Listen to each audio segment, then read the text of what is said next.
வணக்கம். 2012 டிஇடியில் கேட்ட கணிதத்தை பற்றி பார்த்துட்ருக்கோம்.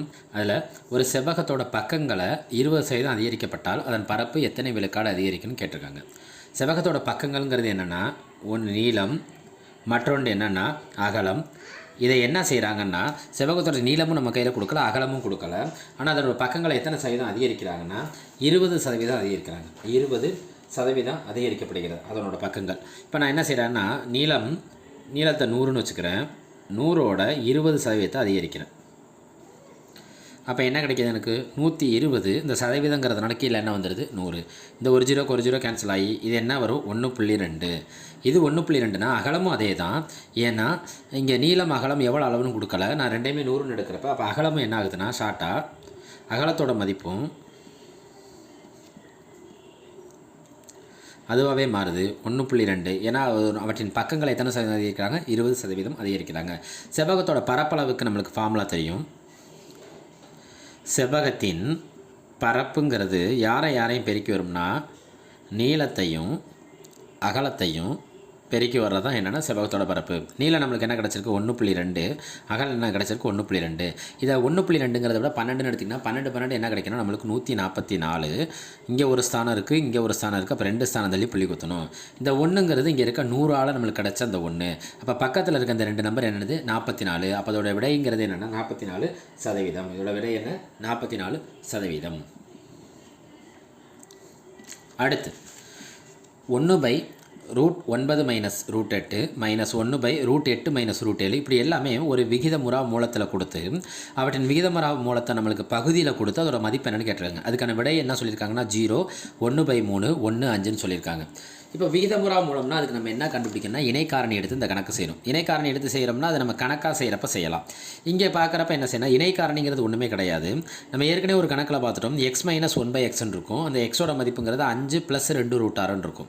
அப்போ அதோட காஞ்சிகேட்டுங்கிறப்ப, அதாவது இணைக்காரணிங்கிறப்ப 1/5 + 2√6ன்னு இருக்கும். அது பெரிய அளவில் போட்டோம்னா 5 - 2√6ன்னு வரும். அது டேரெக்டாகவே நான் என்ன சொல்லியிருந்தேன்னா, பகுதியில் என்ன இருக்கோ அந்த பகுதியில் இருக்க எண்களோட குறியை மட்டும் மாற்றினா, அந்த இடைப்பட்ட எண்களுக்கான குறிய எண்களுக்கு இடைப்பட்டு இருக்கும்ல, அவற்றின் குறியை மாற்றினா அவற்றோட இணைக்காரணி கிடச்சிடும். அப்போ இந்த கணக்கோட இணைக்காரணிங்கிறது இது பகுதியில் இருக்க எண் என்னென்னா √9 - √8. இந்த √9 - √8 இந்த 2 எண்களுக்கு இடைப்பட்ட எண் குறி என்னென்னா மைனஸ். இந்த இடைப்பட்ட எண்களுக்கான குறிகளை மாற்றிடுதுன்னா அதாவது அதோட இணைக்காரணியாகும். அப்போ இதோட ஆன்சர் என்னென்னா √9 + √8. இதோட இணைக்காரணிங்கிறப்ப முன்னாடி என்ன சிம்பிள் இருக்குது? மைனஸ் போட்டால் ஒரு ப்ராக்கெட் போடுங்க. √8 + √7. இங்கே என்ன இருக்குது? +√7 + √6 மைனஸ் போட்டால் ப்ராக்கெட் √6 + √5 +√5 + √4. கண்டுபிடிப்போமா? நான் என்ன செஞ்சுருக்கேன்? ஒவ்வொரு பகுதியில் இருக்க எண்களுக்கு இடைப்பட்டத்தோட குறியை மட்டும் மாற்றிக்கிட்டேன். அது அதோட என்ன காரணியாக மாறிடுனா இணைக்காரணியாக மாற்றப்படும். √9 + √8 ப்ளஸ்ஸு போய் என்றைக்குமே யாரையும் எந்த தொந்தரவும் பண்ண மாட்டான். ஆனால் மைனஸ் போனாலே எல்லாரையும் தொந்தரவு பண்ணுவான். என்ன தொந்தரவு பண்ணுவான்? அவற்றின் நிலைகளை மாற்றி விட்ருவான். அவன் ப்ளஸ்ஸாக இருந்தால் மைனஸ் ஆக்கிடுவான், மைனஸாக இருந்தால் ப்ளஸ் ஆக்கிடுவான். இங்கே +√8ங்கிறது என்ன √8ஆக மாறினா -√8, +√7ங்கிறது என்ன √7ஆக மாறினா -√7. ப்ளஸ் ஒன்றுமே பண்ண மாட்டான், ஒரு காலை அப்படியே எழுத வச்சுருவான். ஆனால் மைனஸ் என்ன செய்வான்? +√6 -√6 மாற்றி விட்ருவான், +√5 -√5 மாற்றி விட்ருவான். அடுத்து இந்த ப்ளஸ் என்ன செய்ய மாட்டான்? எந்த தொந்தரவும் பண்ண மாட்டான். பாருங்கள், +√8 -√8 கேன்சல் ஆயிடுச்சு. -√7 +√7 கேன்சல் ஆயிடுச்சு. +√6 -√6 கேன்சல் ஆயிடுச்சு. -√5 +√5 கேன்சல் ஆயிடுச்சு. இப்போ இதில் கேன்சல் ஆகாமல் இருக்கிறது என்னென்னா, ஒன்று √9, இன்னொருத்தவங்க ஏன்னா √4. இவங்களுக்கு இடையில் இருக்க இடைப்பட்ட குறி என்னென்னா ப்ளஸ். √9ங்கிறத 3ஓட ஸ்கொயராக எழுதலாமா? √4ங்கிறத 2ஓட ஸ்கொயராக எழுதலாமா? 2 நம்பர் ஒன்றா இருந்தால் வெளியில் வரப்போ ஒரே ஒரு நம்பர் தான் வரும். இந்த 3 2 கூட்டினா நம்மளுக்கு என்ன கிடைக்கும்? 5. அப்போ இவற்றின் விடை என்ன? 5. இந்த விடை 5ங்கிறது ஆப்ஷன் டியை குறிக்கும். ஆப்ஷன் எதை குறிக்கும்? டியை குறிக்கும். அடுத்து முக்கியமான கணக்கு. அதே 2012 டிஇடி மேக்ஸில் கேட்ட முக்கியமான கணக்கு என்னென்னா, 312 ரூபாயை 100 மாணவ மாணவிகளுக்கிடையே ஒரு மாணவனுக்கு 3 ரூபா 60 பைசா வீதமும் ஒரு மாணவிக்கு 2 ரூபாய் 40 பைசா வீதமும் கிடைக்கும்படி பங்கிடப்படுகிறது. எனில் மாணவிகளின் எண்ணிக்கை. எண்ணில் என்ன கேட்டிருக்கான்? மாணவிகளோட எண்ணிக்கை. என்கிட்ட இருக்க 312 நான் எத்தனை பேர் கொடுக்க போகிறேன்? 100 ஸ்டூடெண்ட் கொடுக்க போகிறேன். அதில் ஸ்டூடெண்ட்டில் யார் யார் இருக்காங்கன்னா, பாய்ஸ் இருக்காங்க, கேர்ள்ஸ் இருக்காங்க. பாய்ஸ்க்கு நான் எவ்வளோ தரேன்னா 3 ரூபா 60 காசு, கேர்ள்ஸ்க்கு நான் எவ்வளோ தரேன்? 2 ரூபா 40 காசு கொடுக்குறேன். அப்படி கொடுத்தா என்கிட்ட இருந்த கேர்ள்ஸ் ஸ்டூடெண்ட்டோட எண்ணிக்கை என்னன்னு கேட்குறாங்க. நான் என்ன செய்கிறேன்னா, மாணவரை எக்ஸ்ன்னு வச்சுக்கிறேன், மாணவியை என்னென்னு வச்சுக்கிறேன்? ஒய்ன்னு வச்சுக்கிறேன். ஒரு மாணவனுக்கு எவ்வளோ கொடுக்குறாங்க? 3 ரூபா 60 பைசா. இந்த 60ங்கிறப்ப இந்த புள்ளிக்கு அப்புறம் இருக்க அந்த ஜீரோக்கு என்ன கிடையாதுன்னா பெரிய அளவில் மதிப்பு கிடையாது. இப்போ 3.6x. அதுக்கு முன்னாடி ரைட் 3.6x. மாணவிக்கு எவ்வளோ கொடுக்குறேன்? 2 ரூபா 40 பைசா. அப்போ 40ங்கிறப்ப அந்த ஜீரோக்கு மதிப்பு கிடையாது. 2.4y. என்கிட்ட எவ்வளோ ரூபாய் இருக்குது? எவ்வளோ ரூபாயை பங்கிட்டுறேன்? 312. எவ்வளோ ரூபாயை பங்கிட்டுருக்கேன்? 312. இது ஈக்குவேஷன் நம்பர் 1. அதுக்கு முன்னாடி என்கிட்ட எத்தனை ஸ்டூடெண்ட் இருக்காங்க? 100 பேர் இருக்காங்க. அப்போ என்கிட்ட இருக்க மாணவர்களோட எண்ணிக்கையும் மாணவிகளோட எண்ணிக்கையும் கூட்டினா எனக்கு எத்தனை பேர் வருவாங்க? 100 பேர் வருவாங்க. நல்லா புரிஞ்சுக்கோங்க. 3 ரூபா 60 காசை மாணவருக்கும் 2 ரூபா 40 காசை கேர்ள்ஸுக்கும் கொடுக்குறேன், மாணவிகளுக்கும் கொடுத்தா எவ்வளோ ரூபாயை நான் பங்கிட போகிறேன்? 312 ரூபாயை பங்கிட போகிறேன். என்கிட்ட இருக்க மாணவர்களை ஃபுல்லாக எக்ஸ்ன்னு வச்சுக்கிறேன், மாணவிகளை ஃபுல்லாக என்னன்னு வச்சுக்கிறேன்? ஒய்ன்னு வச்சுக்கிறேன். என்கிட்ட இருக்க மாணவர்களையும் மாணவிகளையும் கூட்டினா எனக்கு எத்தனை பேர் கிடப்பாங்க? 100 பேர் கிடப்பாங்க. அது 2வது ஈக்குவேஷனாக வச்சுக்கிறேன். இதுக்கப்புறம் நம்மளுக்கு என்ன கேள்வியில் மாணவர்களோட எண்ணிக்கை கேட்டிருக்காங்கன்னா மாணவிகளோட எண்ணிக்கைன்னு கேட்டிருக்காங்கன்னு பார்க்கணும். கேள்வியில் மாணவிகளோட எண்ணிக்கை தான். மாணவிகளை நம்ம என்னென்னு வச்சுருக்கோம்? ஒய்ன்னு வச்சுருக்கோம். அப்போ இந்த எக்ஸை கேன்சல் பண்ணி விட்டாலே இந்த ஒய் மட்டும் நம்மளுக்கு தனியாக வந்துடும். சரி சார், இந்த எக்ஸை எப்படி நம்ம கேன்சல் பண்ணுறது? மேலே இருக்க கெழுவால் கீழே இருக்க கெழுவை பெருக்கணும். யாரை நம்ம கேன்சல் பண்ண போகிறோமோ அந்த இடத்துல இருக்க லெட்டருக்கு பக்கத்தில் இருக்கிறது தான் கெழுன்னு சொல்லுவாங்க. இந்த மேலே இருக்க எக்ஸோட கெழுவால் கீழே இருக்க எக்ஸில் இருக்க அந்த 2வது ஈக்குவேஷனை ஃபுல்லாக பெருக்கிடணும். எக்ஸோட கெழு என்ன இருக்குங்க? 3.6. இங்கே யாருமே இல்லை. அப்போ 1வது ஈக்குவேஷனை அப்படியே வச்சுக்கிறோம்.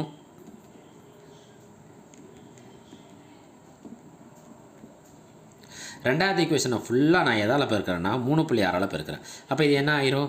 3.6x 3.6y. இங்கே 3.6ஆல் பெருக்கிறேன். ஃபஸ்ட்டு நான் 36 36 2 ஜீரோ போட்டுக்கிறேன். புள்ளிக்கு அப்புறம் இங்கே எத்தனை ஸ்தானம் இருக்குது? ஒரு ஸ்தானம் இருக்குது. அப்போ அந்த ஒரு ஜீரோ என்ன ஆயிரும்? கேன்சல் ஆயிரும். அப்போ நம்மளுக்கு இங்கே என்ன கிடைக்கும்? 360. என்ன கிடைக்கும்? 360. இப்போ நான் என்ன செய்கிறேன்னா கேன்சல் பண்ண போகிறேன். ப்ளஸ் எல்லாம் மைனஸ் ஆக்கிறேன், இந்த ப்ளஸ்ஸை என்ன ஆக்கிறேன்? மைனஸ் ஆக்கிறேன். இப்போ எக்ஸு கேன்சல் ஆயிருதா? நம்ம யாரோட குறியை எழுதணும்? யாரை கண்டுபிடிக்க போகிறோம்? ஒய்யை கண்டுபிடிக்க போகிறோம். அங்கே ஒய்யை கண்டுபிடிக்கிறப்ப 2 குறி வெவ்வேறு குறியாக இருந்துச்சுன்னா பெரிய நம்பர்லேருந்து சின்ன நம்பரை கழித்து யாரோட குறியை போடணும்? பெரிய எண்ணோட குறியை போடணும். ரைட்டா? இதில் பெரிய எண்ணுங்கிறது 3.6, அவற்றின் குறி என்ன? மைனஸ். 3.6ல் 2.4 போணுச்சுன்னா எவ்வளோன்னு பார்க்கணும்.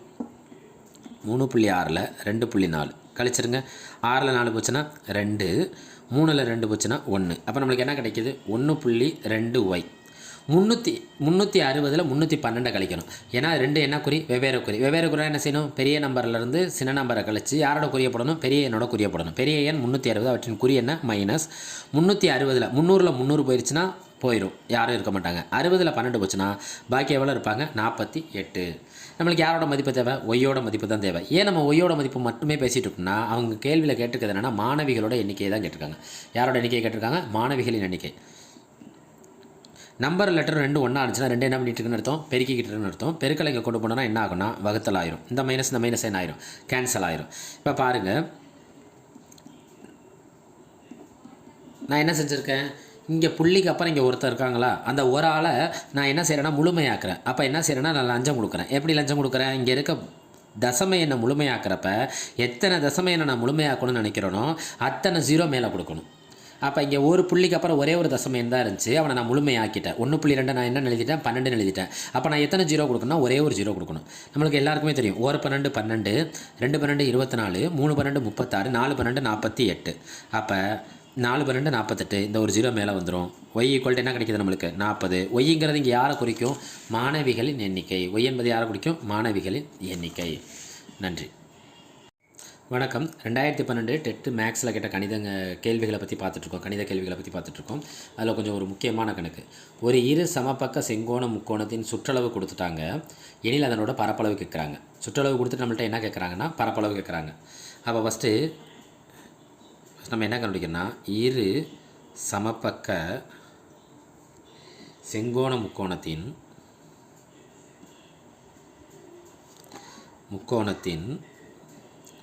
பரப்பளவுக்கான ஃபார்முலா நம்மளுக்கு தெரிஞ்சிருக்கணும்.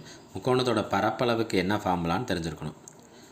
முக்கோணம்னாலே ஒரே ஃபார்முலா தான், half into B into H. இந்த பிங்கிறது எதை குறிக்குதுன்னா அவற்றின் அடி, ஹச்சுங்கிறது எதை குறிக்குதுன்னா அவற்றின் உயரம். இரு சமபக்கம்னு சொல்லிட்டோம்னா அவற்றோட அடியும் உயரமும் எப்பொழுது என்னவாக இருக்கும்னா சமமாக இருக்கும். அடி நம்ம என்ன கண்டுபிடிக்கிறோமோ அதுதான் அவற்றோட என்னவாகவும் இருக்கும், உயரமாகவும் இருக்கும். இரு சமபக்க செங்கோண முக்கோணத்துக்கு. ரைட். இப்போ நம்ம கையில் கொடுத்துருக்கிறது என்னென்னா சுற்றளவு. அவங்க என்ன கொடுத்துருக்காங்க, சுற்றளவு எவ்வளோ கொடுத்துருக்காங்க, 6 + 3√2 மீட்டர். சுற்றளவுனா என்னென்னா ஒரு முக்கோணத்தோட சுற்றளவுங்கிறது என்னென்னா அதோட 3 பக்கங்களையும் நம்ம கூட்டணும். என்ன செய்யணும், 3 பக்கத்தையும் கூட்டணும். 3 பக்கங்கிறது என்னென்ன இருக்கும்னா எதிர்பக்கம் இருக்கும், அடுத்துள்ள பக்கம் இருக்கும். இது 2 பக்கங்களாக இருக்கும். 3வது பக்கம்னு எடுத்துக்கிட்டோம்னா ஏன்னா கொடுத்துருக்கிறது என்னென்னா செங்கோண முக்கோணத்தோட இன்னொரு பக்கம், அதாவது முக்கியமான பக்கம் என்னவாக இருக்கும்னா கர்ணமாக இருக்கும். நம்ம 10ஆவதில் படிச்சிருப்போம், பித்தாகரஸ் தேற்றம்னு சொல்லுவோம். பித்தாகரஸ் தேற்றத்தில் என்ன சொல்லுவாங்கன்னா செங்கோண முக்கோணத்தில் கர்ணம்ங்கிறது யாருன்னு சொல்லுவாங்கன்னா 2 பக்கத்தையும் ஸ்கொயர்டு பண்ணி கூட்டி கிடைக்கிறது தான், கூட்டி அவற்றோட வர்க்கமூலம் கண்டுபிடிக்கிறோம்ல அவன் தான் கர்ணம். அதாவது என்னென்னா மறுபடியும் சொல்கிறேன், செங்கோண முக்கோணத்தில் கர்ணம்ங்கிறது யாருன்னா மற்ற 2 பக்கங்களோட வர்க்கங்களோட கூட்டுத்தொகைக்கு வர்க்கமூலம் எடுத்தால் கிடைக்கிறவன் யாருன்னா அவன் தான் கர்ணம். நான் இங்கே எனக்கு பக்கம் எதுனே தெரியாது, அந்த பக்கத்தை நான் என்னென்னு வச்சுக்கிறேன்னா ஏன்னு வச்சுக்கிறேன். நான் இந்த பக்கத்தை மட்டும் கண்டுபிடிச்சா எனக்கு கணக்கே முடிஞ்சிருச்சு. ரைட். இந்த பக்கத்தை நான் என்ன வச்சுக்கிறேன், ஏன்னு வச்சுக்கிறேன். இந்த பக்கத்தை முக்கியமான பக்கம் யாரும் நம்ம இப்போ இவ்வளோ நேரம் நம்ம பேசிகிட்டு இருந்தோம்னா கர்ணம்ங்கிறது என்ன, மற்ற 2 பக்கங்களை ஸ்கொயர்டு பண்ணி அவனுக்கு நம்ம என்ன கண்டுபிடிக்கணும், அவற்றை கூட்டி அவற்றை நம்ம என்ன கண்டுபிடிக்கணும், வர்க்கமூலம் கண்டுபிடிக்கணும். வர்க்கமூலங்கிறது என்னது, ரூட்டு. ஏ ஸ்கொயரையும் கூட்டினா நம்மளுக்கு என்ன கிடைக்கும், 2a². ஏ ஸ்கொயரையும் கூட்டினா என்ன கிடைக்கும், 2a². இதுலேருந்து இந்த ரூட்டும் இந்த ஸ்கொயரும் கேன்சலாக ஏ வெளியில் வந்துடுவான். யார் மட்டும் வெளியில் வர மாட்டானா, √2 வெளியில் வர மாட்டான். அப்போ கர்ணம்ங்கிறது நம்மளுக்கு என்ன கிடைக்கும்னா √2a. கர்ணம்ங்கிறது நம்மளுக்கு என்ன கிடைக்குது, √2a. மறுபடியும் சொன்னேன், சுற்றளவுங்கிறது என்னது, சுற்றளவுன்னு என்ன கொடுத்துருக்காங்க, 6 + 3√2 மீட்டர் கொடுத்துருக்காங்களா. இப்போ சுற்றளவுனா நம்மளுக்கு என்ன, 3 பக்கத்தையும் சுற்றி வரப்போ 3 பக்கத்தோட மதிப்புகளையும் கூட்டினா கிடைக்கிறது தான் சுற்றளவு.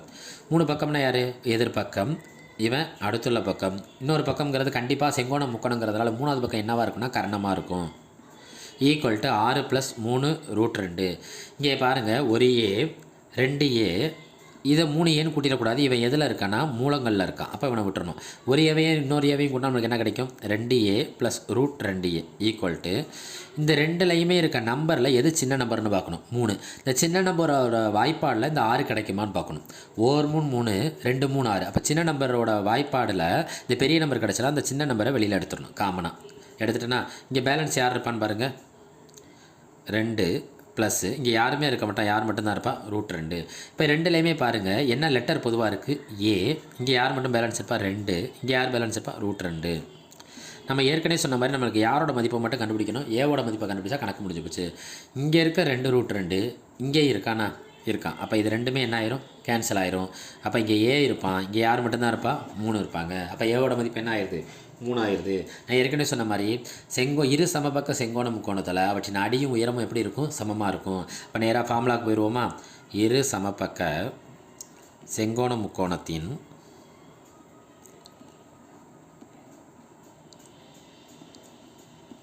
பரப்பு என்ன கண்டுபிடிக்கணும், பரப்புக்கு என்ன ஃபார்முலா, ½ × b × h. இங்கே பியும் ஹச்சும் எப்படி இருக்கும்னா ஈக்குவலாக இருக்கும். பியும் ஹச் எப்படி இருக்கும், ஈக்குவலாக இருக்கும். நம்ம பிங்கிறது இப்போ என்ன கண்டுபிடிச்சிருக்கோம், 3. அப்போ அவனும் என்னவாக இருப்பான், உயரமும் 3ஆக இருப்பான். 3 3 இருக்குங்க 9. அப்போ இதுக்கான விடை 9/2. இவற்றுக்கான விடை என்ன இருக்கும், 9/2. இந்த 9/2 பின்ன வடிவில் அங்கே கேள்வியில் கொடுத்துருக்கானு போய் பார்க்குறோம். கேள்வியில் இல்லை, ஒன்று 4.5 5.4 9 81 கொடுத்துருக்காங்க. இப்போ இந்த 9/2க்கு பதிலாக ஒவ்வொரு நம்பரையும் 2ஆல் வகுக்கிறோங்கிறது என்ன ஆக்குறோன்னு அர்த்தம், பாதி ஆக்குறோன்னு அர்த்தம். 9ல் பாதி எவ்வளோனா 4.5 மீட்டர் ஸ்கொயர்டு. பரப்புங்கிறப்ப என்ன போட்டுக்கணும், மீட்டர் ஸ்கொயர். அப்போ இதோக்கான விடை என்னென்னா, விடை 4.5. இந்த விடை 4.5ங்கிறது எங்கே இருக்குன்னா அவங்க கொடுத்துருக்க ஆப்ஷனில் 9/2 பதிலாக 4.5 ஆப்ஷன் ஏ. நன்றி. வணக்கம். 2012 டெட்டில் கேட்ட கணக்குகளை பற்றி பார்த்துக்கிட்டு இருக்கோம். அதில் அடுத்த கணக்கு என்னென்னா 43, 91, 183 என்ற எண்களை வகுக்கும்போது கிடைக்கும் மீதி சமமாக இருப்பின் இவைகளை வகுக்கக்கூடிய மிகப்பெரிய எண் எதுன்னு கேட்குறாங்க. இவைகளை வகுக்கக்கூடிய என்ன எண் கேட்குறாங்க? மிகப்பெரிய எண். நான் ஃபஸ்ட்டு கொடுத்துருக்க எண்கள் எடுத்துக்கிறேன். 43, 91, 183.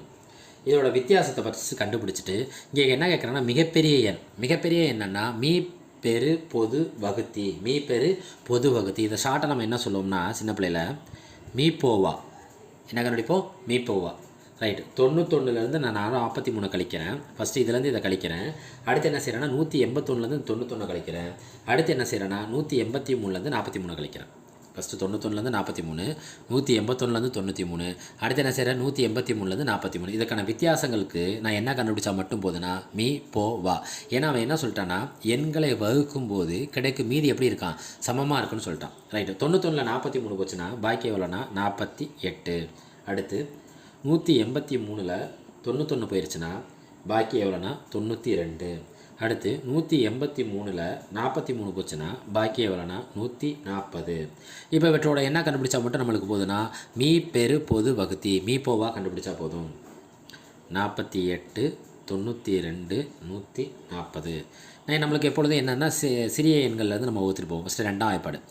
2 2 4, 4 2 8, 4 2 8 பாக்கி 1, 6 2 12, 7 2 14, 0, 2, ஓ 2 2, 2 2 4, 2 2 4, 3 2 6, 3 2 6 பாக்கி 1, I 2 10. இதுக்கப்புறம் பார்த்தீங்கன்னா இந்த எண் தனியாக வகுப்படும். இந்த எண் வகுப்படாது. ஏன்னா இது என்ன எண்? பகா எண். என்ன எண்? பகா எண். இது ஒன்றாலையும் தன்னாலையும் மட்டும்தான் வகுப்படும். இந்த எண் 5ஆம் வாய்ப்பாடில் வகுப்படும். இப்போ என்ன ஆகுனா இங்கே வாய்ப்பாடுகள் வித்தியாசமாகுது. இடையில ஒரு எண் என்ன எண் வந்துருச்சு? பகா எண் வந்துருச்சு. அப்போ இவற்றோட மீ போவாங்கிறது இந்த 2 எண்களை பெருக்குனா வர்றது தான் என்னென்னா மீ போவா. மீ போவா ஈக்குவல் டு 2 × 2. விடை என்ன நம்மளுக்கு? 4. அப்போ கொடுத்துருக்க ஆப்ஷனில் முதல் விடை ஆப்ஷன் ஏ. நன்றி. வணக்கம். 2012 டெட்டில் கேட்ட மேக்ஸில் இருக்க சில கொஸ்டினை பற்றி பார்த்துட்டே வந்துட்டுருக்கோம். அதில் அடுத்த கொஸ்டின் என்னென்னா a + b + c என்னென்னு கொடுத்துருக்காங்கன்னா 13 மற்றும் a² b² c² கூட்டுத்தொகை என்ன கொடுத்துருக்காங்கன்னா 69 எனில் ab + bc + ca மதிப்பு என்னன்னு கேட்டிருக்காங்க. நம்ம இது சின்ன பிள்ளைகள் நம்ம 8ஆம் வகுப்பில் படிச்சிருப்போம். a + b + c ² equal to நம்மளுக்கான ஃபார்முலா என்னென்னா a² + b² + c² + 2ab + 2bc + 2ca.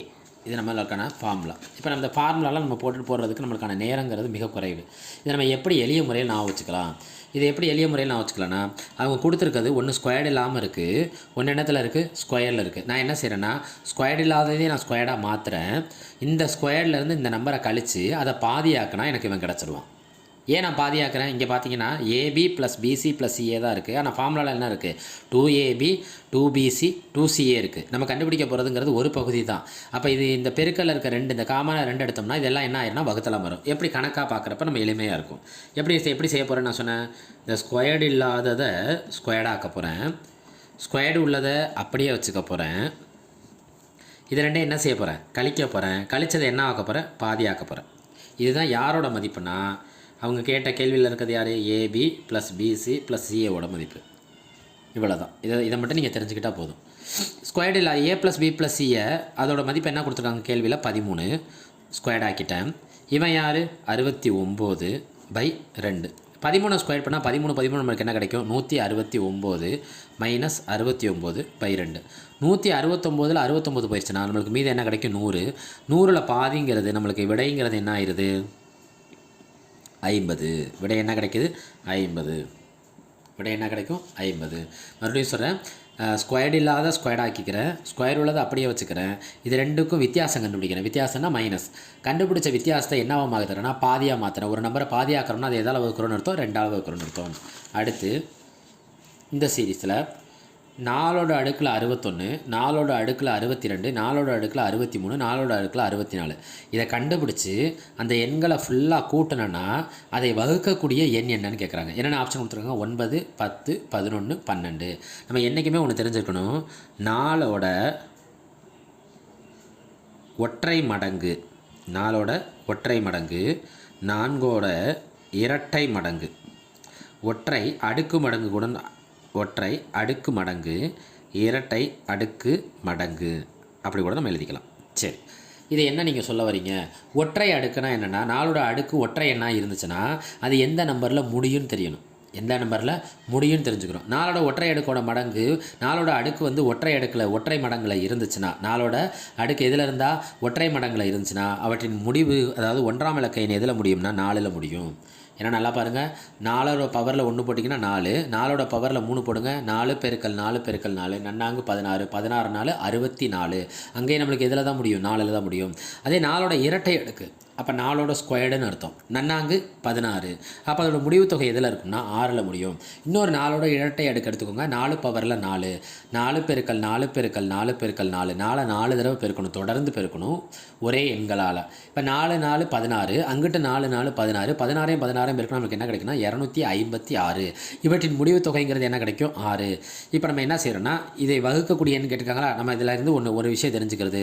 அதோட அடுக்கு ஒற்றையாக இருந்துச்சுன்னா 4ல் முடியும், அடுக்கு இரட்டையாக இருந்துச்சுன்னா இதில் முடியும், 6ல் முடியும். எடுத்துக்கோமா, 4 பவர் 61, 4 பவர் 62, 4 பவர் 63, 4 பவர் 64. இதோட அடுக்கு ஒற்றையில் இருக்கா, அது எதில் முடியும்? 4ல் முடியும். ப்ளஸ் இதோட அடுக்கு இரட்டையில் இருக்கா, எதில் முடியும்? 6ல் முடியும். இதோட அடுக்கு ஒற்றையில் இருக்கா, எதில் முடியும்? 4ல் முடியும். இதோட அடுக்கு இரட்டையில் இருக்கா, எதில் முடியும்? 6ல் முடியும். இப்போ இதோட கூட்டுத்தொகை பாருங்கள், 6 4 கூட்டுங்க 10, 6 4 கூட்டுங்க 10, 10 10 கூட்டுங்க 20. ஒரு எண் 0ல் முடிஞ்சால் அது கண்டிப்பாக இங்கே கொடுக்கப்பட்ட எண்களில் எந்த எண்களால் வகுப்படும்னா 10ஆல் வகுப்படும். எனக்குமே இந்த மாதிரி கணக்குக்கான எளிமையான விடை மேக்ஸிமம் 10 இருக்கும். ஏன்னா இதை வகுக்கக்கூடிய எண்ணா மற்ற எண்ணா நம்ம எல்லா நம்பரையும் கண்டுபிடிச்சா தான் சாட்டிஸ்ஃபை பண்ணும். இப்போ ஒரு எண் 9ஆல் வகுப்படணும்னு வச்சுக்கோங்களேன், அவங்க கொடுத்துருக்க பேலன்ஸ் ஆன்சரை செக் பண்ணி பார்ப்போம். ஒரு எண் 9ஆல் வகுப்படணும்னா இதை வச்சு நம்மளால் சொல்லவே முடியாது. அந்த எண் 9ஆல் வகுப்புனா அந்த எண்களை ஃபுல்லாக கூட்டி அந்த கூட்டுத்தொகை 9 மடங்காக இருந்தால் அது 9ஆல் வகுப்படும். ஒரு எண் 11ஆல் வகுப்புனா 1 விட்டு 1 எண்களினோட வித்தியாசத்தை கண்டுபிடிக்கணும். ஒரு எண் 12ஆல் வகுப்படுதுன்னா முழு 12ஆம் பட சொல்லி ஆகணும். இல்லைனா அந்த எண் வந்து 4ஆலையும் 3ஆலையும் வகுப்பட்டுச்சுன்னா 4ஆலையும் 3ஆலையும் சேர்ந்து வகுப்படணும். இல்லைனா 6ஆலையும் 2ஆலையும் சேர்ந்து வகுப்பட்டு அந்த எண் எந்த எண்ணால் வகுப்படும்? 12ஆல் வகுப்படும். ரைட்டா? ரைட். இது அடுத்த ஒரு கணக்கு. எக்ஸ் ஒரு மிகை எண்ணாகும். ஒன்றுக்கு வேறுபட்டு இருப்பினும் எக்ஸ் ப்ளஸ் 1/xோட மதிப்பு கேட்டிருக்காங்க. இது ஓரளவு தியரம், நம்ம அண்டர்ஸ்டாண்டிங் கெப்பாசிட்டியில் தான் இது வரும். என்ன எதை பற்றி நம்ம இங்கே பேசுகிறாங்கன்னா, எக்ஸுங்கிறது மிகை எண்ணு சொல்லிட்டாங்க. 2 மிகை எண்கள்ங்கிறது நம்ம இங்கே யார்? X plus 1/x. நான் என்ன எடுத்துக்கேன்னா, 2 மிகை எண்களுக்கான சமத்துவமின்மை சமன்பாடுன்னு சொல்லுவாங்க. அது எதை குறிக்கும்னா, 2 மிகை எண்கள்ங்கிறது நான் ஏவையும் பியையும் எடுத்துக்கிட்டேன்னு வச்சுக்கோங்களேன். ஏவையும் பியையும் மிகை எண்கள் நான் எடுத்துக்கிறேன். அவற்றோட சமத்துவமின்மை சமன்பாடு. சமத்துவம்னா ஈக்குவலாக போயிடுறது. ஆனால் இங்கே ஈக்குவலை பற்றி பேசலை. சமத்துவமின்மை கோட்பாடுங்கிறது எதை குறிக்குன்னா, 2ஐயும் கூட்டி நம்ம 2ஆல் வகுக்கிறது, அந்த 2 பேரையும் பெருக்கி ரூட் எடுக்கிறத விட greater than or equal to. இங்கே ஏங்கிறது யார்? எக்ஸு. பிங்கிறது யார்? 1/x. இந்த 2ஐயும் கூட்டுவோமா? X plus 1/x by 2 greater than or equal to. ஏ இருக்கடம்லாம் என்ன போட போகிறீங்க? எக்ஸு. பி இருக்கடம்லாம் என்ன போட போகிறீங்க? 1/x. இப்போ எக்ஸு பெருக்கல் 1/x. இந்த எக்ஸ் என்ன ஆயிரும்? கேன்சல் ஆயிரும். ஒன்று மட்டும்தான் ரூட்டுக்குள்ளே இருக்கும். 1 ரூட்டுக்குள்ளே இருந்தாலும் 1 தான், இல்லைனாலும் 1 தான். அப்போ x plus 1/x greater than or equal to. இந்த 2 எங்கே செய்யுது? O2 2. கீழே இருக்க 2 அங்கே போயிருதா? O2 2. அப்போ இதற்கான விடை என்னவாக இருக்கும்னா, கண்டிப்பாக இதோடக்கான விடைங்கிறது என்னவாக இருக்குன்னா, 2ஐ விட என்னவாக இருக்கும்? அதிகமாக இருக்கும். 2ஐ விட அதிகமாக இருக்கும். விடை ஆப்ஷன் சி, கிரேட்டர் தன் 2. 2ஐ விட கண்டிப்பாக என்னவாக இருக்கும்? அதிகமாக இருக்கும். நன்றி. வணக்கம். 2012 டெட் மேக்ஸில் கேட்டிருக்க அடுத்த ஒரு முக்கியமான கொஸ்டின். ஒருவர் ஒரு குறிப்பிட்ட தொகையை, எவ்வளோ தொகைன்னு சொல்லலை, ஆண்டுக்கு 6% தனி வட்டி வீதத்திலும் மற்றொரு தொகையை ஆண்டுக்கு 7% தனி வட்டி வீதத்திலும் முதலீடு செய்கிறார். 2 ஆண்டுகளுக்கு பிறகு அவருக்கு வட்டி மூலமாக மட்டுமே எவ்வளோ கிடச்சிருக்குன்னா 354 ரூபா கிடச்சிருக்கு. முதல் முதலீட்டோட 1/4 மடங்குங்கிறது ரெண்டாவது முதலீட்டோட 1/5 மடங்கிற்கு சமம் எனில், இதுதான் முக்கியமான வார்த்தை, சமம் எனில் அவர் முதலீடு செய்த மொத்த தொகை எவ்வளோ? முதலீடுங்கிறது நம்ம பிரின்சிபல், என்ன பிரின்சிபல்னே நம்மளுக்கு தெரியலை. முதல் முதலீட்டில் எவ்வளோன்னு தெரில, ரெண்டாவது முதலீட்டில் எவ்வளோன்னு தெரில. ஆனால் முதலீடு செய்த மொத்த தொகையோட மதிப்பு கேட்டிருக்காங்க. அதுக்கு ஒரு குழு என்ன கொடுத்துருக்காங்கன்னா, இந்த முதலீடுகள் எப்படி இருக்குன்னா சமமாக இருக்குது. முதல் முதலீட்டில் 1/4 மடங்கு, 4ல் ஒரு பங்கும், ரெண்டாவது முதலீட்டில் 5ல் 1 மடங்கு, அதுவும் 2 என்னவாக இருக்கான்? சமமாக இருக்குன்னு ஒரு குழு கொடுத்துருக்காங்க. நான் என்ன செய்கிறேன்னா, முதல் முதலீடு, இரண்டாம் முதலீடு,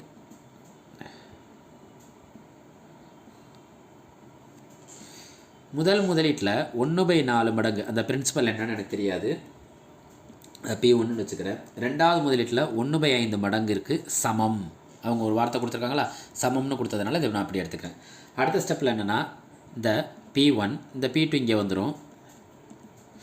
இந்த 1/4 எங்கே போயிருன்னா, இது பெருக்கிட்டு இருக்கா, பெருக்கல் எங்கே போயிடும், வகுத்தலுக்கு போயிடும். P1/P2 1/5. ஒரு பின்னத்தில் ஒரு வகுத்தல் தான் இருக்கலாம், இங்கே 2 வகுத்தல் இருக்குது. இந்த 1/4ங்கிறது என்னவாயிருன்னா 4/1 மாறிடும். அப்போ P1/P2ங்கிறது என்னென்னா 4/5. 4/5. P1/P2 என்ன கிடைக்கிது, 4/5. இதை நான் எப்படி எடுத்துக்கிறேன்னா, P1 = 4xன்னு எடுத்துக்கிறேன். P2ங்கிறது என்ன எடுத்துக்கிறேன்னா 5xன்னு எடுத்துக்கிறேன். ரைட்டா? இதை வச்சு நான் என்ன கண்டுபிடிக்கிறேன்னா, அடுத்த ஒரு குழு கொடுத்துருக்காங்கன்னு, அவங்க இன்வெஸ்ட் பண்ணதில் அவங்களுக்கு வட்டி மட்டும் எவ்வளோ கிடச்சிருக்குன்னா 354 ரூபா வட்டி கிடச்சிருக்கு. அந்த வட்டியை நான் கணக்கிடுறேன். நம்மளுக்கு எல்லோரும் தெரிஞ்ச கணக்கு தான். சிம்பிள் இன்ட்ரெஸ்ட்க்கு என்ன ஃபார்முலானா PNR/100. PNR/100. சரி, நான் 2 விதமான முதலீடு இருக்கா, நான் 2 விதமான முதலீடு கண்டுபிடிக்க போகிறேன். இது ஃபஸ்ட்டு, இது செகண்ட். ஃபஸ்ட்டு முதலீட்டில் பிரின்சிபல் நம்மளுக்கு இப்போ என்ன தோராயமாக நம்ம கண்டுபிடிச்சி வச்சிருக்கோம்னா 4xன்னு கண்டுபிடிச்சிருக்கோம். செகண்ட் முதலீட்டோட பிரின்சிபல் என்ன தோராயமாக கண்டுபிடிச்சா 5xன்னு கண்டுபிடிச்சிருக்கோம். இப்போ எக்ஸோட மதிப்பை கண்டுபிடிச்சா அவங்க முதலீடு செய்த தொகை தனித்தனியாக கிடச்சிரும். அதை கூட்டினா நம்மளுக்கு என்ன தொகை கிடச்சிரும்னா மொத்த தொகையும் கிடச்சிரும். சரி, ஃபஸ்ட்டு கண்டுபிடிப்போமா. வட்டி எடுத்துக்கோங்க. சிம்பிள் இன்ட்ரெஸ்ட் எவ்வளோ முதலீடு பண்ணியிருக்காங்க, 4x. எத்தனை ஆண்டுகளுக்கு ஒருவர் ஒரு குறிப்பிட்ட தொகையை 6% தனி வட்டி விகிதத்திலும் மற்றொரு தொகையை 7% தனி வட்டி விகிதத்திலும் 2 ஆண்டுகளுக்கு. அப்போ 2. ஃபஸ்ட்டு இருக்கிற 6% வட்டியில் தராரு. செகண்ட் இருக்கவர் பாருங்கள் 5x. எத்தனை பர்சன்டேஜ்னா 7%. எத்தனை ஆண்டுனா 2 ஆண்டு பை 100. இதை கண்டுபிடிப்போமா. ஒன்றுமே நம்ம என்ன செய்ய தேவையில்லைன்னா, எதையுமே சுருக்காதீங்க. 6 2 12 12 48x பை 100. இங்கே 7 2 14 அல்லது 2 5 10 பைத்தேல் 70 70x பை 100. இது அவங்களுக்கு கிடைச்ச வட்டி. இந்த வட்டி முதல் முதலீட்டையும் ரெண்டாவது முதலீட்டையும் சேர்த்தா அவங்களுக்கு வட்டி மட்டுமே எவ்வளோ கிடச்சிருக்குன்னு கேள்வியில் சொல்லியிருக்காங்கன்னா 354. 354.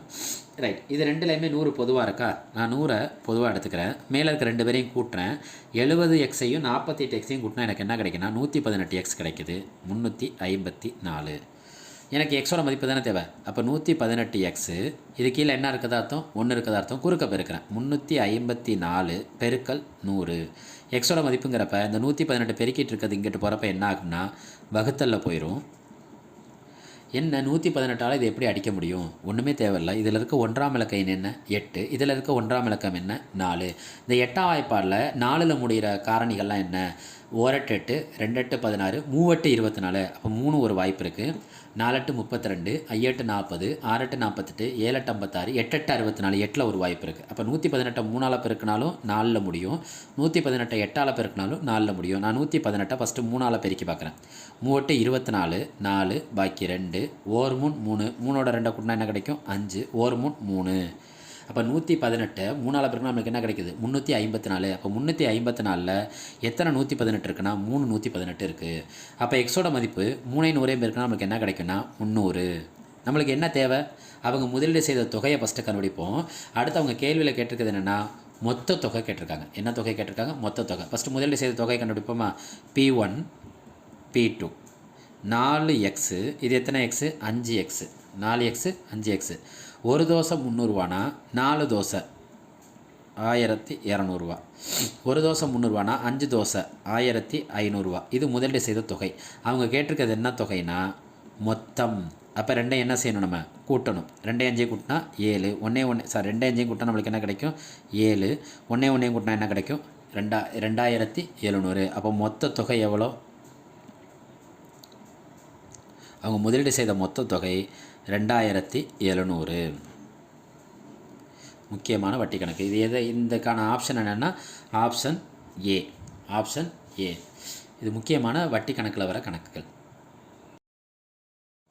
வணக்கம்.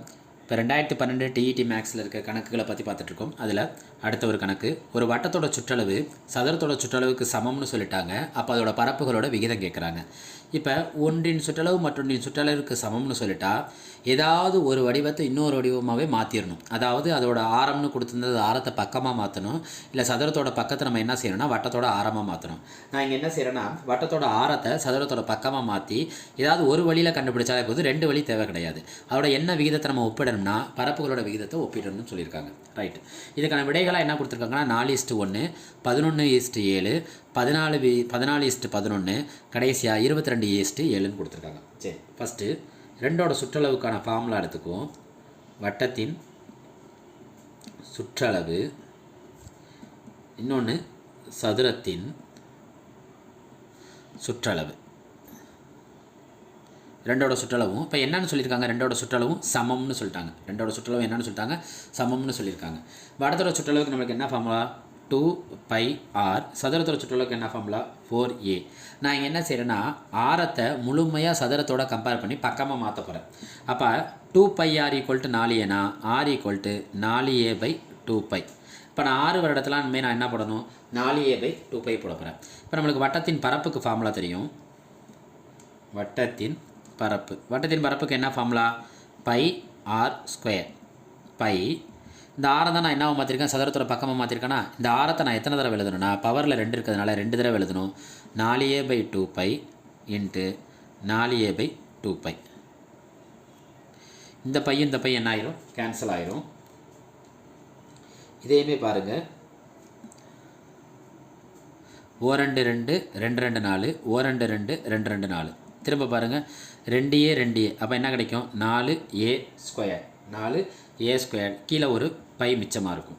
அடுத்து சதுரத்தோட பரப்பளவுக்கு நம்மளுக்கு என்ன ஃபார்முலா தெரியும், பக்கத்தில். இப்போ எல்லாத்தையுமே நம்ம என்ன மாற்றிருக்கோம்னா பக்கத்தின் வடிவமாக மாற்றிட்டோம். ஆரத்தை எடுத்துகிட்டு யாரோட மாற்றிட்டோம், பக்கத்தோட வடிவமாக மாற்றிட்டோம். அப்போ சதுரத்தின் பரப்பு நம்மளுக்கு எல்லாருக்குமே தெரிஞ்சது தான், பக்கம் இன்ட்டு பக்கம். அப்போ அது என்னன்னு சொல்லலாம், a². இப்போ இது ரெண்டோட விகிதத்தை நம்ம என்ன செய்ய சொல்கிறாங்கன்னா கம்பேர் பண்ண சொல்கிறாங்க. கம்பேர் பண்ணுவோமா, 4a²/π = a² கீழே யாருமே இல்லைன்னா யார் இருக்கிறது அர்த்தம், 1. இப்போ இந்த a² என்ன ஆயிரும், கேன்சல் ஆயிரும். இன்னும் முடியலை, 4. இங்கே யார் மட்டும்தான் இருப்பா, எல்லாமே 1 தான். இந்த பையங்கிறது யாரோட மதிப்புனா 22/7. என்றைக்குமே ஒரு பின்னத்தில் ஒரு பின்னம் தான் இருக்கலாம், இன்னொரு பின்னம் என்ன செய்யக்கூடாதுன்னா இருக்கக்கூடாது, 4. இந்த 22/7 மேலே கொண்டு வந்தோம்னா 7/22. 2 2 4, 11 2 22. மேலே பெருக்குங்க, 2 7 14, கீழே யார் மட்டும்தான் இருப்பா, 11. அப்போ இதற்கான விடை நல்லா தெரிஞ்சு, மடங்குனா பெருக்கல், விகிதம்னா வகுத்தல். அப்போ இது வகுத்தல் இருக்குன்னா அது என்னவா மாற்றலான்னா விகிதமாக மாற்றலாம். அப்போ இதுக்கான விடை என்னென்னா 14:11. இதுக்கான விடை என்ன நம்மளுக்கு கிடச்சிருக்கு, 14:11. மறுபடியும் சொல்கிறேன், ஒன்றின் வடி ஒன்றோட சுற்றளவு மற்றோட சுற்றளவுக்கு சமம்னு சொல்லிட்டு அவைகளோட பரப்புகளை ஒப்பிட சொன்னாங்கன்னா, விகிதம்னா ஒப்பிட சொன்னாங்கன்னா ரெண்டோட சுற்றளவையும் எழுதி ஒன்றின் வடிவத்தை மற்றொன்றின் வடிவமாக மாற்றிடணும். ஒன்றோட அளவுகளை மற்றொன்றோட அளவுகளை கம்பேர் பண்ணிடணும். இப்போ வட்டத்துக்கு என்ன இருக்கும்னா ஆரம் இருக்கும், சதுரத்துக்கு என்ன இருக்குன்னா பக்கம் இருக்கும்.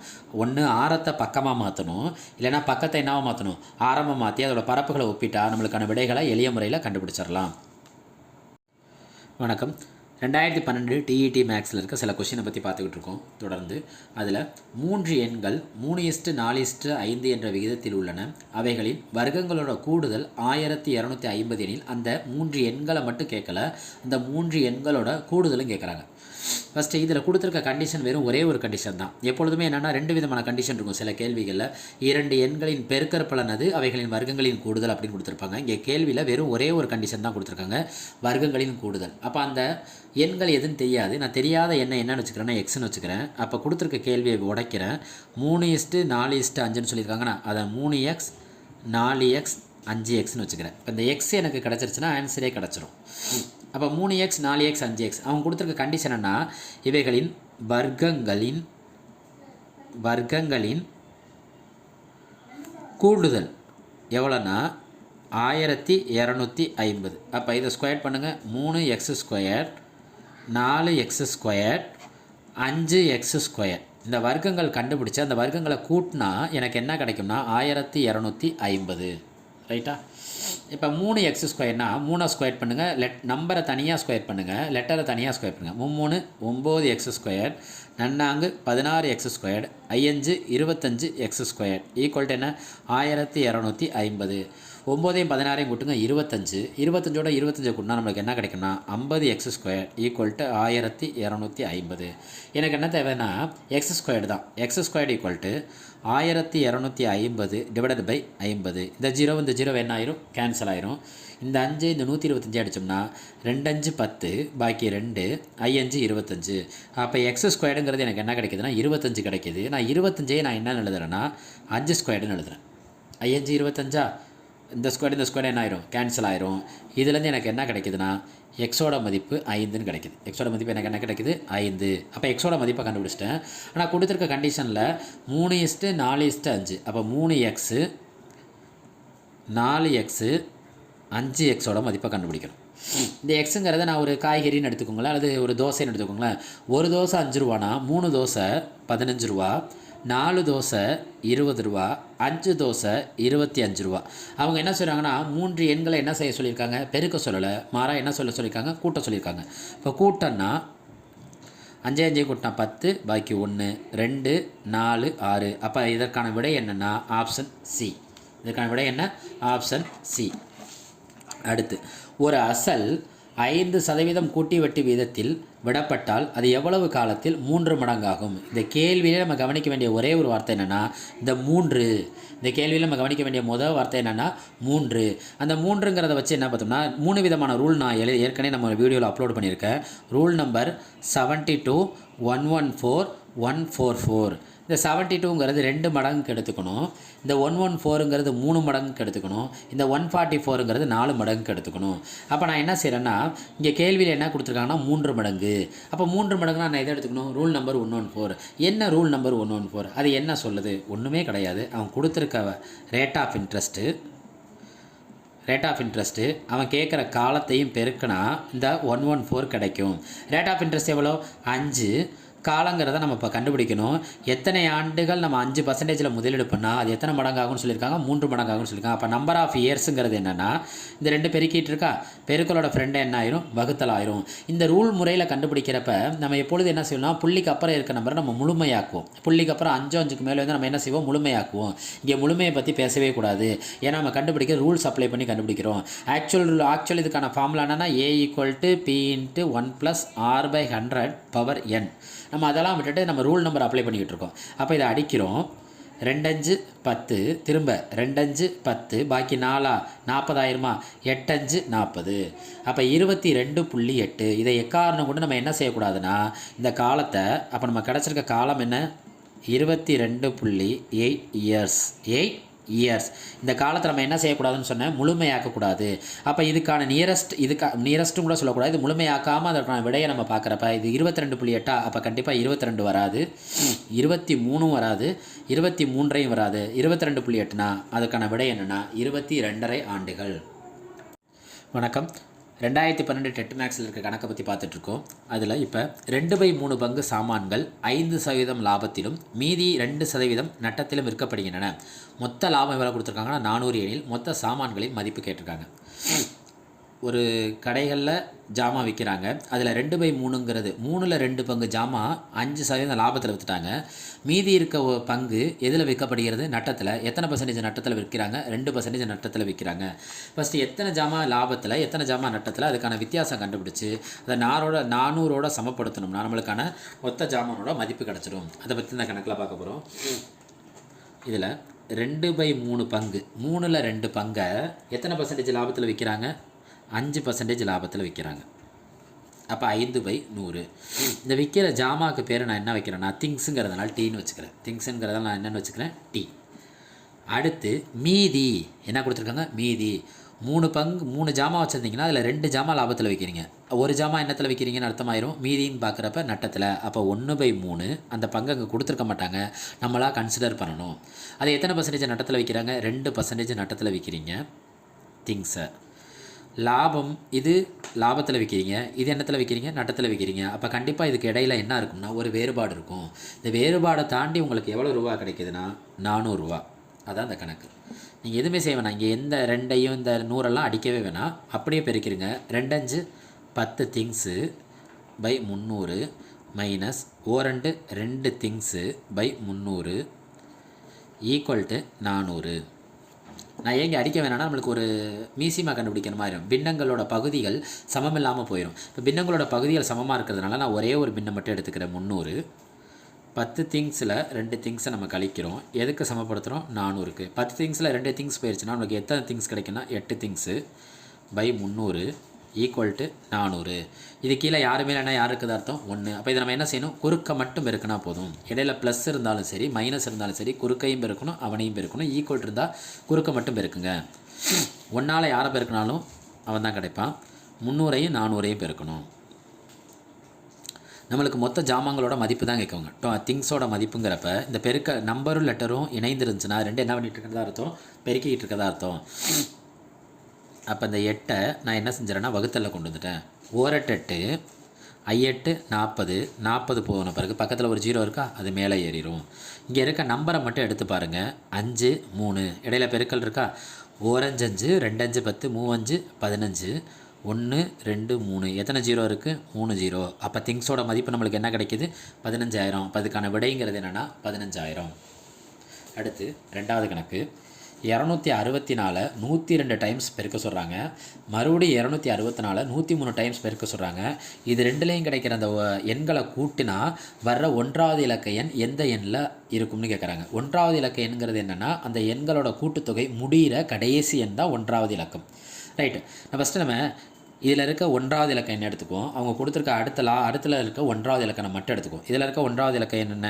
264 4. இதுலேயும் அதே 264 தான் இருக்குது. அதுலேயும் 4 தான்.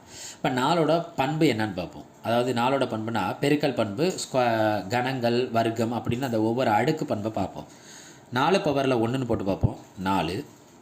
4 பவரில் 2ன்னு போட்டு பார்ப்போம் 16. 4 பவரில் 3 போட்டு பார்ப்போம் 64. 4 பவரில் 4 போட்டு பார்ப்போம் 256. இப்போ இதிலேருந்து நம்மளுக்கு என்ன தெரியுதுன்னா 4 ஒரு தடவை பெருக்கணும்னா 4ல் முடியுது. 4 2 டைம்ஸ் பெருக்கிறோம்னா 6ல் முடியுது. 4 3 டைம் பெருக்கிறோம்னா 4ல் முடியுது. 4 டைம் எடுக்கிறோம்னா 6ல் முடியுது. நம்ம ஏன் இந்த முடிகிறது பார்க்குறோம்னா இந்த கேள்வியில் அவங்க கேட்டிருக்கிறது என்னென்னா ஒன்றாவது இலக்கம். என்ன இலக்கம்? ஒன்றாவது இலக்கம். அப்போ ஒன்றாவது இலக்கத்தை மட்டும் பற்றி தான் பேசணும்.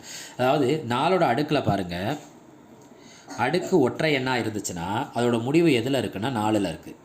அடுக்கு இரட்டை எண்ணாக இருந்துச்சுன்னா அதோட முடிவு எதில் இருக்குன்னா 6ல் இருக்குது. அடுக்கு ஒற்றை எண்ணா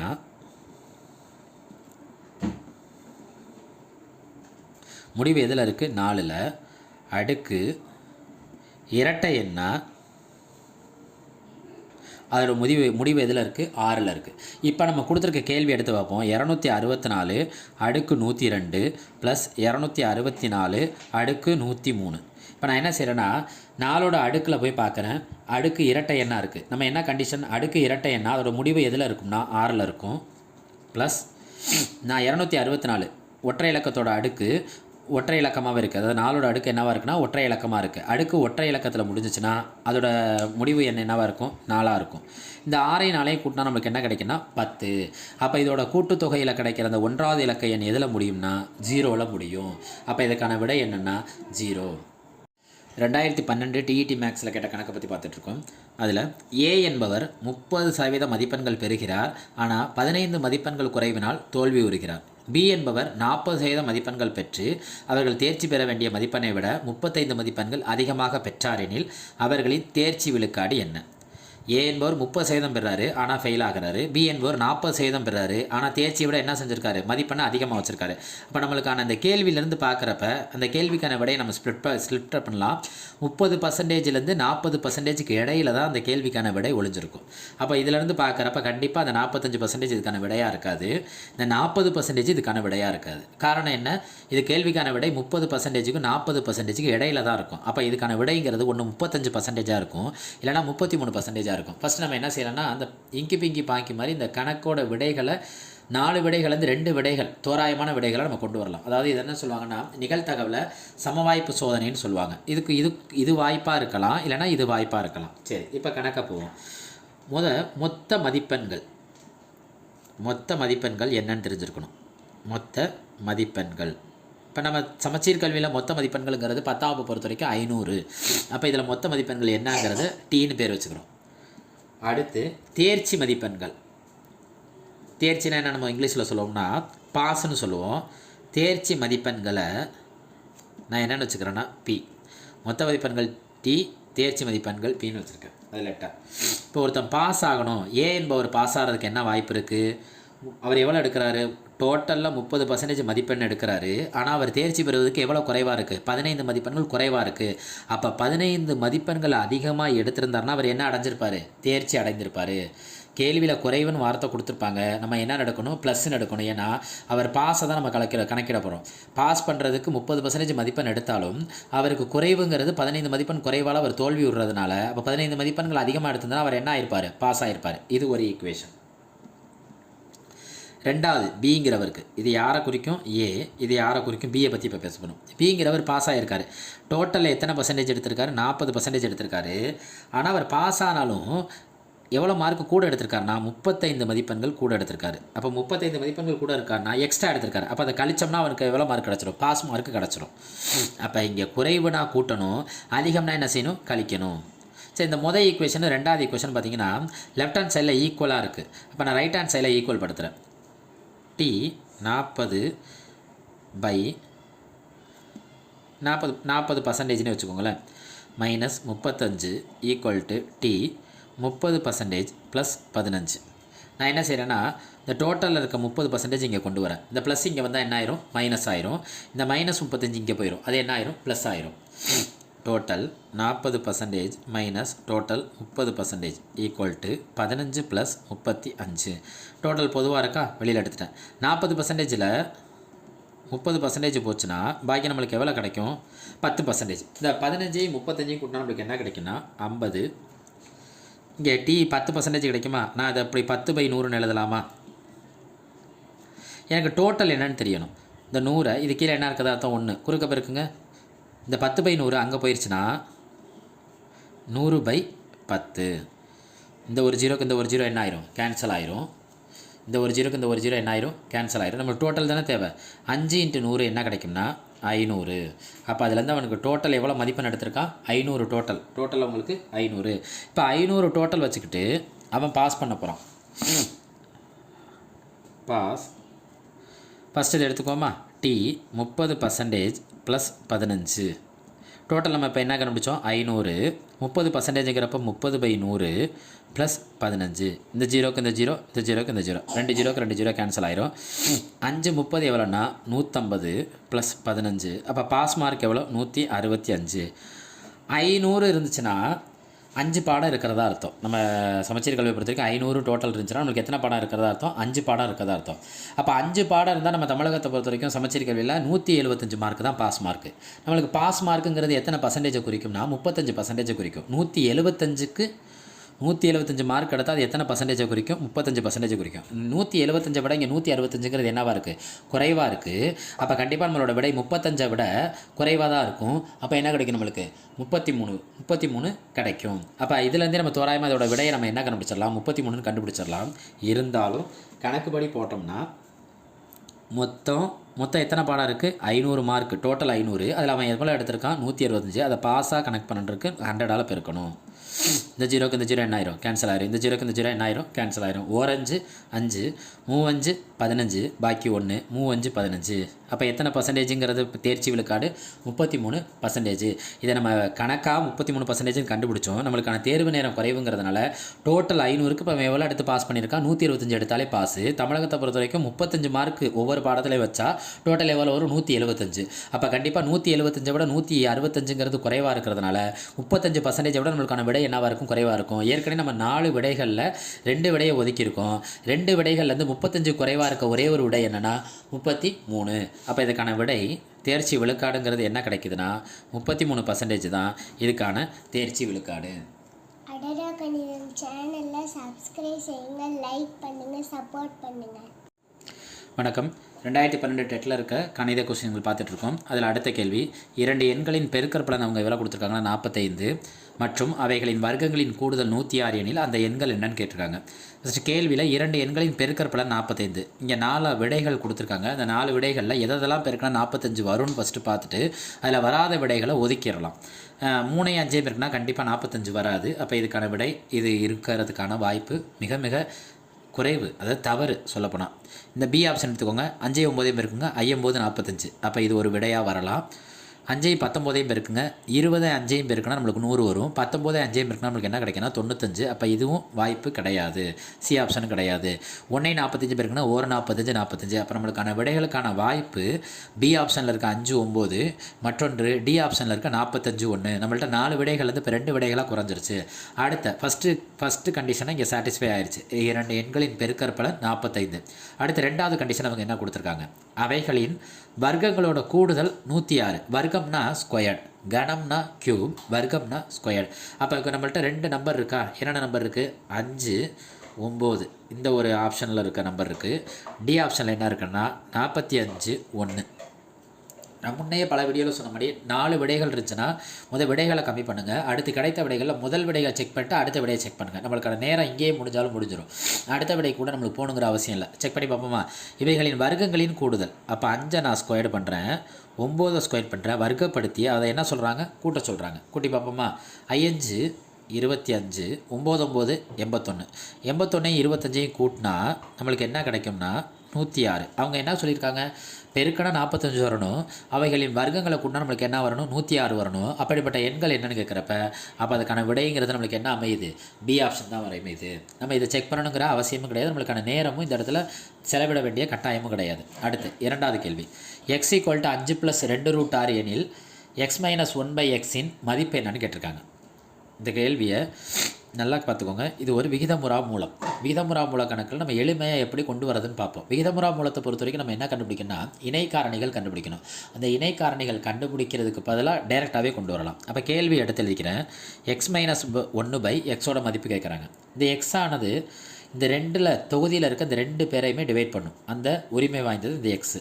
அப்போ நான் என்ன செய்கிறேன்னா x/x - 1/x. இந்த எக்ஸ் என்ன ஆயிரும்? கேன்சல் ஆனால் யாருமே இல்லைனா யார் இருக்குது அர்த்தம்? 1 1 - 1/x.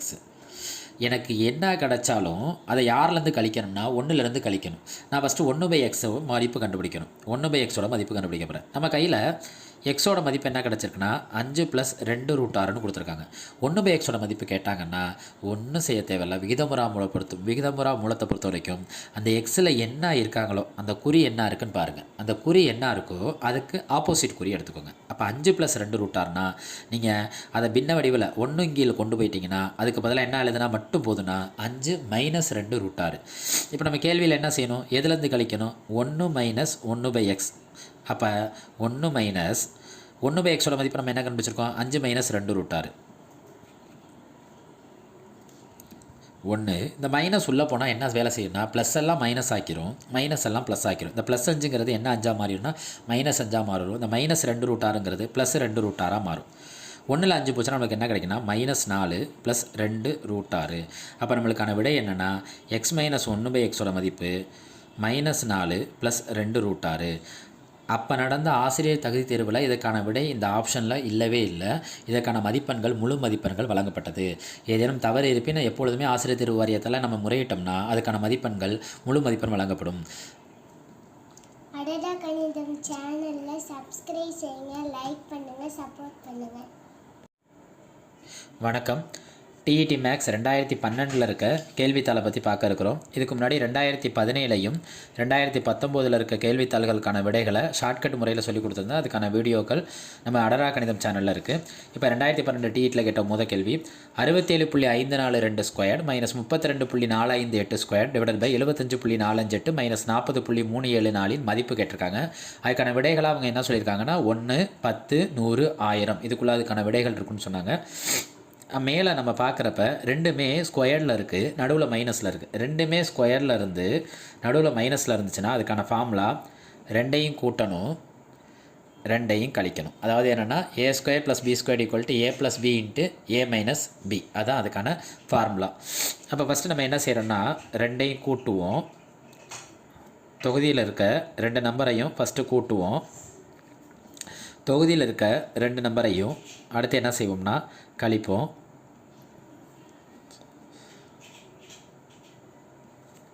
கூட்டினா 2 8 10 பாக்கி 1 10 பாக்கி 1 10 பாக்கி 1 10 பாக்கி 1 10. அப்போ இதுக்கான விடை என்ன ஆகுனா புள்ளிக்கு அப்புறம் இருக்கிற 0க்கு மதிப்பு கிடையாது. விடை மதிப்பு என்ன ஆகுதுன்னா 100.